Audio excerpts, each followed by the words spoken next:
Ladies and gentlemen, now the moment you've all been waiting for. You are now listening to the sounds of Milkcrates Microphones. Actually, I met Blueprint. Let's see. So I was in high school, and Manifest, who was part of Greenhouse Effect, the early iteration of Greenhouse Effect, he actually went to the same high school that I did, but graduated a few years before I got there. And we used to have these things called alumni days, where all the alumni would come back to the school and talk to the students and talk to the teachers and catch up and all that stuff. And I used to plan battles in high school. We used to have battles like once a month on our lunchtime. Oh shit! And we had brackets and everything, like promoting battles. Jeez, nice. Yeah. So and so I specifically planned this specific battle on alumni day, because usually the school is packed with, you know, people that don't go there, and, you know, nobody really goes to class. A lot of eyes. You know, so yeah, a lot of eyes. Yeah, a lot of eyes. Yep. So so we did that battle, and I ended up winning, but Manifest was there and he saw it. And after the end of the battle, he introduced himself and told me about a hip hop night that they did at their college, which was about 45 minutes away from Columbus, and asked if, you know, I wanted to come down and perform. And I had a group at the time called Unconquered Dimension, and it was me, one of my friends, and a female actually as well. And so we ended up, you know, going down there, and that's where I met Blueprint. He was the host of the show. Pretty tight. And so I met him the first time there, and then later on I was in the Hip Hop Expo. We had a Hip Hop Expo yearly here in Columbus. Mm-hmm.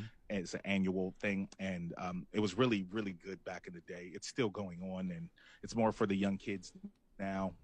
It's not as rooted in the culture as much, but I was in the freestyle battle for that, and I ended up winning that when I was about 16, 17. Nice. Yeah, so I won that, and, you know, me and Blueprint ended up talking again there. And, you know, down the line, I went to the University of Cincinnati, which is where he lived at the time. And I contacted him and let him know that I was going to be going to school there.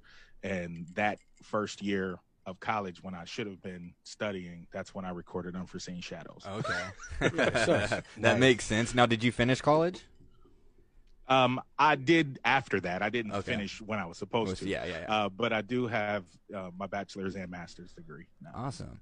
Now, going back to the high school days when you were planning these battles, what kind of kid were you in high school? Were you focused on your schoolwork? Were you kind of getting into trouble, starting shit, or fights at all? No, I was focused on schoolwork. I was very studious kid, you know, A's and B's.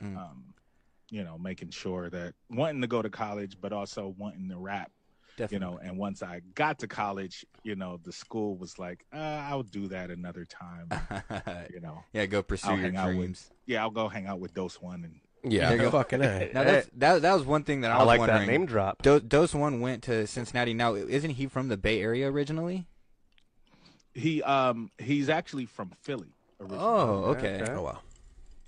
He's from Philly originally and went to the University of Cincinnati. Him and Y from Cloud Dead. They both went to University of Cincinnati, and they were roommates in college and lived literally 5 minutes away from my dorm. Oh, wow. So, yeah, every day I would walk down to their apartment and smoke way too much weed and write raps. It's awesome. Yeah, that's the way to be, man. There's so much talent at that time in the Northwest going on. And I mean, I guess the big, everyone always says it's because bad weather kind of creates, you have to stay inside and create art and that type of thing. So that's kind of been the stigma. But there's always been, like, even the Scribble Jam being it from, you know, Ohio, it wasn't in Cincinnati, I believe. So there's always a hip hop scene in that area from Minnesota to Ohio to Michigan. But yeah, that's really interesting to know that Dose One, and when he came to the Bay Area, he started bringing a lot of the Midwest guys out to the Bay Area to perform and to record, right? Mm-hmm. Yep. Because Gel is from Chicago. Okay. And Nos Dom is actually from Cincinnati as well. Oh wow. Okay. So yeah, a lot of those guys kind of transplanted to the West to, you know, develop Anacon. And Yeah, that's way before the anti-con scene, correct? Yep. Hip hop was literally traveling from like the Midwest over here to the West Transplanting Coast, itself and over here, from the yeah. East Coast over here. I mean, that's like badass, you know, when you see pretty sick, hip hop traveling around like that.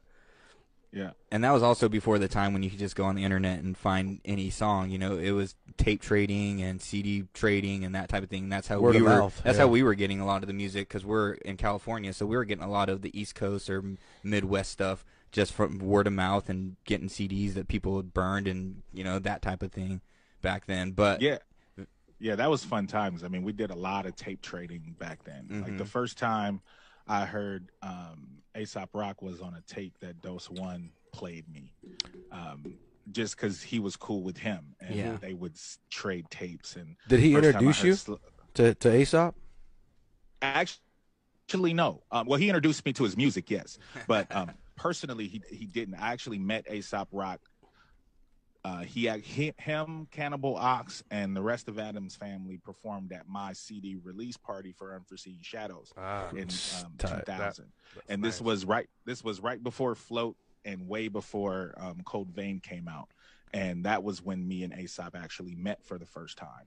And it was really cool. Like him and Wind and Breeze from Adam's family did backup vocals for me when I performed this song Verbiage, which is the hidden track on Celestial Clockwork. And we had just met, and we were all fans of each other, and like that was a really cool experience.